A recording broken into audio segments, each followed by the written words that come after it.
a ton of tomatoes you just don't know what to do with, let me show you how I make a delicious tomato sauce that can go with practically anything you need tomato sauce for. Gonna score the top just like that. So when shopping for tomatoes, you want to find nice and squishy, plump tomatoes. Any tomatoes that are kind of hard and aren't ripe enough yet, go ahead and leave those out. Using riper tomatoes, that adds a better flavor to your tomato sauce rather than using tomatoes that aren't ripe enough. Get a pan! You want to use a big enough pot to where all of your tomatoes can fit and be fully submerged with water. Add in your water and you're going to bring this up to a roaring boil. Water is roaring, we're going to go ahead and drop in our tomatoes. This is only going to take like 60 seconds. Once you see the skin start to peel back, go ahead and take them out and plunge them right into an ice bath.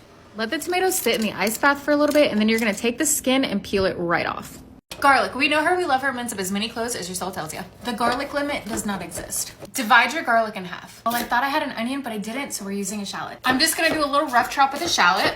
There's nothing wrong with using a shallot. It's just gonna be a little more milder flavor than using an onion. I use 2 large shallots. Now get your pan in over medium heat. You're gonna add some olive oil. Add in your shallots. Let those cook down for about a minute. Now add in half of your garlic until nice and fragrant, about 30 seconds. Add in some tomato paste. Tomato paste is gonna help bring out a very rich flavor in our tomato sauce. Mix until everything is nice and combined, and then we're gonna let our tomato paste brown. Put the heat all the way on low. Tomatoes back in the same pot, and now what you're gonna do is you're gonna take them and squeeze. If you don't wanna squeeze them, you can go in with a spatula and just break them apart. Tear in 2 large sprigs of fresh basil, a pinch of salt, some Aleppo pepper or crushed red pepper. Add a little bit more tomato paste. Give this a good mix, and you're gonna leave this uncovered and simmer for about 1 to 2 hours. Be sure you stir it occasionally. If you have about 20 to 30 minutes left of cooking, go ahead and add in the rest of your garlic. This is gonna add a nice bold garlic flavor to your tomato sauce. You know we want all the garlic.